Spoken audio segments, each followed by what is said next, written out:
kalau orang sudah bercerai mati, misalnya laki-laki dan perempuan bersatu dalam pernikahan kudus, kemudian laki-lakinya meninggal, apa yang harus dilakukan perempuan?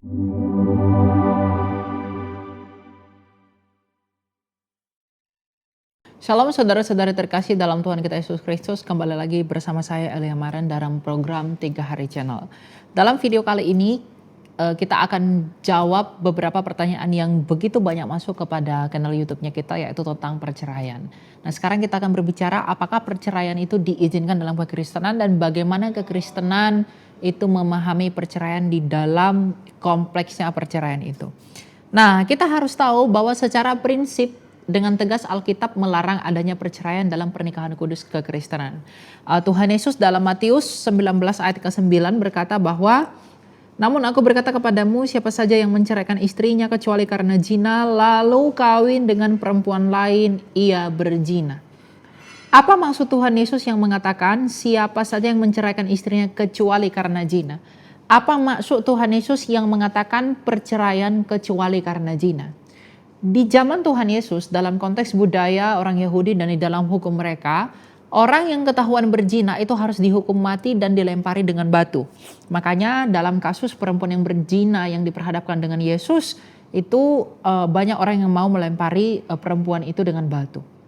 Jadi perceraian kecuali karena zina itu maksudnya adalah perceraian kecuali karena kematian. Artinya, dalam iman Kristen, perceraian itu tidak dapat terjadi, tapi hanya dapat terjadi dalam keadaan apabila salah satu pasangan dalam pernikahan kudus ini meninggal atau mati.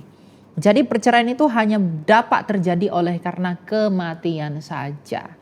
Nah, kalau orang sudah bercerai mati, misalnya laki-laki dan perempuan bersatu dalam pernikahan kudus, kemudian laki-lakinya meninggal, apa yang harus dilakukan perempuan? Apa yang harus dilakukan oleh istrinya ini? Nah, Rasul Paulus dalam 1 Korintus 7 memberi nasihat kepada orang yang bercerai mati, baik laki-laki ataupun perempuannya yang meninggal, dan Rasul Paulus memberikan saran kepada mereka yang bercerai mati. Dalam 1 Korintus 7 ayat yang ke-8 dikatakan demikian, kepada orang-orang yang tidak kawin, jadi yang tidak kawin atau memilih untuk hidup selibat, dan kepada janda-janda, yaitu yang suaminya sudah meninggal, dan hal ini berlaku juga buat istri yang sudah meninggal atau duda ya, supaya baiklah mereka tetap dalam keadaan seperti aku. Jadi orang yang memutuskan untuk tidak kawin atau janda ataupun duda, Rasul Paulus mengatakan baiklah mereka tetap hidup seperti aku. Seperti aku ini artinya apa? Mereka tetap hidup sendiri. Namun ayat 9, kalau mereka tidak dapat menguasai diri, baiklah mereka kawin, sebab lebih baik kawin daripada hangus karena hawa nafsu. Jadi orang yang bercerai mati, baik laki-laki atau perempuannya yang mati dalam pernikahan kudus ini, Rasul Paulus memberi dua solusi. Yang pertama, baiklah mereka hidup tetap menyendiri. Atau yang kedua, kalau mereka memang tidak dapat menguasai hawa nafsu mereka, mereka diperbolehkan untuk kawin kembali. Itu untuk yang bercerai mati. Lalu bagaimana dengan kasus yang bercerai hidup? Nah, untuk yang bercerai hidup, misalnya laki-laki dan perempuan mereka sudah mengalami ketidakcocokan lagi, lalu mereka memutuskan untuk bercerai. Apa yang terjadi pada pasangan ini? Ya tentu mereka berdosa. Tetapi Rasul Paulus menyadari bahwa perceraian memang tidak diperbolehkan dalam kekristenan. Secara prinsip perceraian tidak diperbolehkan. Sama seperti apakah orang boleh mencuri? Tidak boleh. Apabila dia mencuri maka dia berdosa, tapi ketika dia sudah berdosa dia tetap bisa memperoleh pengampunan dari Allah. Nah, apakah bercerai itu diperbolehkan? Tidak boleh. Tapi kalau ia sudah terlanjur bercerai, apakah dia tidak dapat diampuni? Ia masih tetap dapat memperoleh pengampunan. Tetapi bagi pasangan yang bercerai hidup, Rasul Paulus memberi arahan dan juga perintah Tuhan melalui dirinya sebagai rasul untuk dilakukan oleh pasangan yang bercerai hidup. Dalam 1 Korintus 7 ayat yang ke-10 berkata dan 11 ya, kepada orang-orang yang telah kawin, aku tidak, bukan aku karena Rasul Paulus tidak kawin, tetapi Tuhan perintahkan supaya seorang istri jangan bercerai dari suaminya. Jadi memang Rasul Paulus pun satu suara dengan Tuhan Yesus bahwa perceraian itu tidak diperbolehkan, ya. Tetapi Rasul Paulus juga sadar akan kelemahan orang Kristen itu sendiri, bahwa bisa saja terjadi perceraian dalam pernikahan kudus orang Kristen. Maka Rasul Paulus mengatakan jikalau ia bercerai, nah jadi perceraian tidak boleh, tapi kalau sampai ia bercerai, ia harus tetap hidup tanpa suami atau berdamai dengan suaminya, dan seorang suami janganlah menceraikan istrinya. Jadi jikalau pasangan ini sampai bercerai, Rasul Paulus mengatakan atas nama perintah Tuhan, ia harus tetap hidup tanpa suami atau berdamai dengan suaminya. Kalau tadi pasangan yang cerai mati, solusinya adalah tetap hidup sendiri atau dapat kawin lagi agar tidak mati dalam hawa nafsu yang membinasakan. Berbeda dengan pasangan yang bercerai hidup. Pasangan yang bercerai hidup, Rasul Paulus mengatakan baiklah mereka tetap hidup sendiri, atau solusinya yang lain adalah mereka kembali lagi bersatu dalam pernikahan mereka sejak semula. Demikian. Nah, lalu bagaimana dengan misalnya dalam kasus rumah tangga ini ada KDRT, ada kekerasan, ada perselisihan. Apa yang harus dianjurkan kepada pasangan ini? Perceraian tetap tidak boleh dibenarkan. Perceraian tidak dianjurkan dalam kasus seperti ini. Tapi Rasul Paulus memberi solusi sebagai alternatif, yaitu dalam 1 Korintus 7 ayat yang kelima. Janganlah kamu saling menjauhi kecuali dengan persetujuan bersama untuk sementara waktu, supaya kamu mendapat kesempatan untuk berdoa. Sesudah itu hendaklah kamu kembali hidup bersama, supaya iblis jangan menggodai kamu karena kamu tidak dapat menahan hawa nafsu. Jadi Rasul Paulus melihat bahwa misalnya ada ketidakcocokan dalam rumah tangga, ada KDRT, lalu ada kemudian hal-hal yang membuat saling ribut dan membuat ketidaknyamanan dalam rumah tangga. Rasul Paulus mengatakan biarlah kamu berpisah tempat dulu untuk sementara waktu. Nanti setelah tenang, masing-masing menjadi tenang, dapat berdoa, lalu setelah keadaan menjadi tenang dan kondusif, harus kembali bersatu dalam pernikahan atau tinggal dalam serumah. Nah, tapi bagaimana kasusnya dengan perceraian hidup, cerai hidup, tetapi dinikahkan kembali dalam gereja? Nah, dalam beberapa kasus gereja tertentu, di dalam beberapa gereja dan di dalam beberapa kasus, tindakan gereja menikahkan kembali pasangan yang berpisah itu bukan tanpa alasan, teman-teman. Karena kadangkala gereja itu tidak melihat ini sebagai perceraian. Tidak melihat perpisahan antara laki-laki dan perempuan ini sebagai perceraian, tetapi sebagai pembatalan kawin atau yang disebut dengan anulasi. Nah, apa itu pembatalan kawin? Nah, pembatalan kawin ini adalah pembatalan ikatan kudus itu. Nah, lalu apa relevansinya dengan apa yang telah dipersatukan Allah tidak dapat diceraikan manusia? Pembatalan kawin itu contohnya begini. Misalnya ada seorang laki-laki mengaku single. Dia datang dari negara yang berbeda. Dia mengaku single, lalu dia datang ke Indonesia, lalu kemudian dia mau menikahi seorang gadis yang muda. Lalu kemudian gereja menanyai laki-laki ini secara jujur, lalu gereja juga mengupayakan untuk melakukan pemeriksaan di antara kedua orang ini. Lalu kemudian di dalam usaha gereja yang maksimal itu, gereja tidak menemui adanya kesalahan antara laki-laki dan perempuan ini.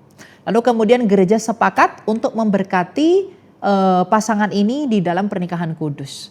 Tapi beberapa bulan setelah itu atau beberapa tahun, kemudian diketahui atau didapati bahwa laki-laki yang mengaku single ini ternyata sudah menikah dan punya anak di luar negeri.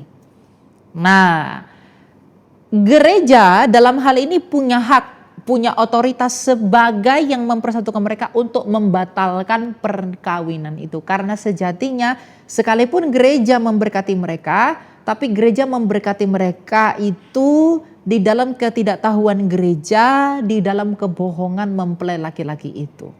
Jadi ketika gereja sudah menumpangkan tangan atas pasangan itu, tetapi gereja menumpangkan tangan atas pasangan itu karena gereja tidak tahu bahwa laki-laki ini telah berbohong kepada gereja. Dan dalam kasus yang seperti ini, gereja punya hak untuk membatalkan perkawinan itu, yang dengan demikian perempuan yang menjadi korban si laki-laki yang mengaku single ini diberikan hak untuk melakukan perkawinan lagi.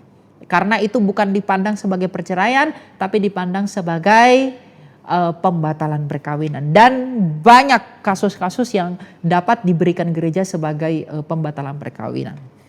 Nah, dalam kasus yang seperti inilah gereja-gereja itu dapat memberikan pernikahan, perkawinan lagi kepada orang-orang yang menjadi korban dalam contoh kasus yang seperti tadi. Tetapi bagaimanapun orang yang bercerai hidup itu tidak boleh menikah lagi. Nah, kalau sampai gereja menikahkan kembali pasangan yang bercerai hidup, kita tidak boleh menghakimi itu secara terburu-buru. Kenapa? Karena kita tidak tahu apa yang dilihat oleh gereja di dalam permasalahan perkawinan mereka pasangan ini. Karena gerejalah yang meninjau perkawinan ini dan gereja jugalah yang berhak sebagai sarana Tuhan untuk menilai bagaimana sah atau tidaknya perkawinan ini.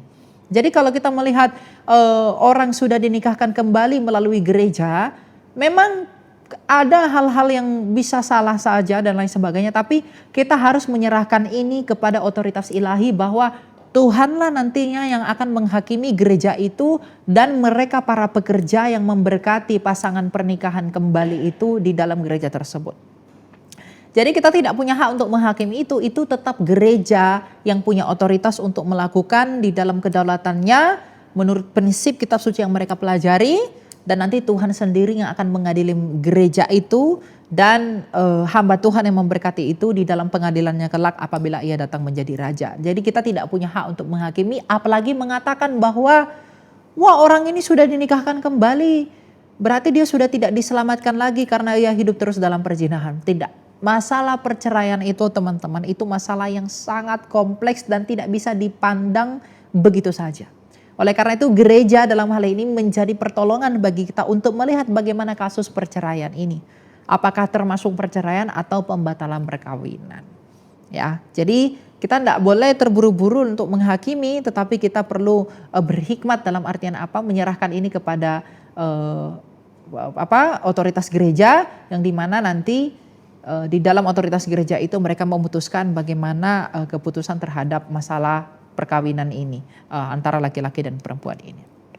Nah, jadi cukup jelas ya bahwa memang yang disebut dengan pembatalan perkawinan itu adalah karena perkawinan itu dilandasi oleh kebohongan karena tidak ada kejujuran dalam perkawinan itu, sehingga gereja melihat ini bahwa mereka sejatinya tidak pernah dipersatukan, maka ketika mereka dipisahkan tidak dipandang sebagai perceraian. Karena yang dipersatukan Allah itu adalah pasangan yang sama-sama jujur, pasangan yang sama-sama berkomitmen, bukan pasangan yang satunya mau menipu, satunya mau baik.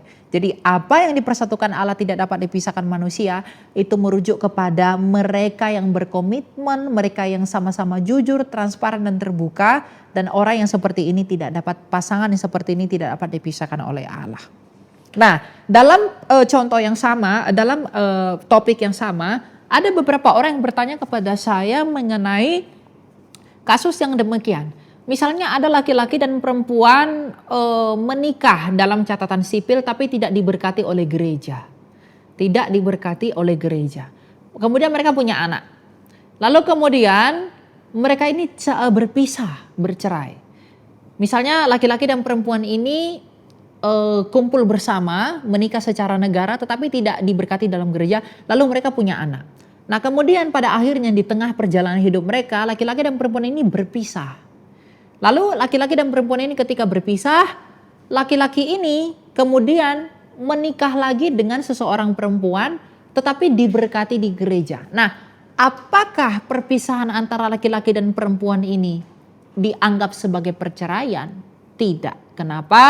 Karena mereka sejatinya tidak pernah diberkati dalam pemberkatan gereja. Jadi tidak dilihat sebagai sebuah perceraian. Tapi berbeda hal kalau laki-laki dan perempuan ini yang tadinya tidak diberkati di dalam gereja, kemudian mereka punya anak, lalu mereka minta kepada gereja untuk memberkati pernikahan mereka, apakah boleh? Itu diperbolehkan dan gereja tetap menghargai pernikahan mereka. Tetapi kalau mereka berpisah dan tidak diberkati di dalam gereja, mereka berpisah lalu kemudian masing-masing menikah lagi, apakah pernikahannya yang kedua kali yang diberkati di gereja ini dianggap sah? Itu tetap dianggap sah karena mereka sejatinya tidak pernah bercerai. Karena yang dipersatukan Allah itu merujuk kepada mereka yang ditompangi tangan oleh otoritas gereja sebagai perwakilan Allah di muka bumi ini. gitu. Karena sejatinya mereka tidak pernah dipersatukan Allah karena mereka tidak diberkati dalam gereja. Jadi ketika mereka berpisah itu tidak dipandang sebagai perceraian, tapi hanya perpisahan biasa saja. Meskipun gereja menghargai itu, tetapi mereka punya hak untuk dapat diberkati dalam gereja, baik kembali bersama ataupun dengan partner yang lain. Ya, jadi itu tentang pernikahan dan perceraian. Jadi sekiranya ini dapat membantu teman-teman untuk memahami bagaimana perceraian dalam kekristenan. Ingat, perceraian dalam kekristenan tidak pernah diperbolehkan. Tapi di dalam kelemahan kita sebagai orang Kristen, perceraian bisa terjadi. Dan kalaupun itu terjadi, Rasul Paulus memberi solusinya seperti yang tadi. Kalau cerai mati seperti apa? Kalau cerai hidup seperti apa? Dan pernikahan kembali seperti apa? Pembatalan perkawinan seperti apa? Dan lain sebagainya. Jadi mari kita memohon rahmat Allah agar yang selalu menuntun kita, memberikan kita hati yang setia, kerendahan hati dan juga kerendahan hati, agar bagi pasangan yang menikah dapat menjalani pernikahannya dengan baik, dan bagi pasangan bagi yang belum menikah dapat dengan hati-hati memilih pasangan, karena pernikahan bukan hal yang main-main. Jangan mau menikah hanya karena dituntut oleh orang tua, ya hanya karena waktu, umur dan lain sebagainya. Karena pernikahan itu bukan sesuatu yang remeh. Pernikahan itu adalah sesuatu yang kudus, yang mencerminkan Allah Tritunggal itu di dalam hidup kita secara pribadi, dalam persatuan kita dalam ikatan pernikahan. Dan bagi Bapak Ibu atau siapapun yang sudah terlanjur bercerai hidup lalu menikah kembali, jangan mau didakwa oleh iblis, jangan mau didakwa oleh siapapun. Jangan khawatir, kenapa? Tuhan kita itu adalah Tuhan yang mengampuni kita. Oleh karena itu tetap hidup fokus dalam pertobatanmu, tetap hidup fokus dalam perubahan hidupmu yang lebih baik, yang semakin berbuah lebat bagi kemuliaan Tuhan. Nanti kita akan melihat bagaimana Kristus akan mengadili kita semua. Jadi itu yang dapat saya sampaikan. Tuhan Yesus memberkati. Shalom.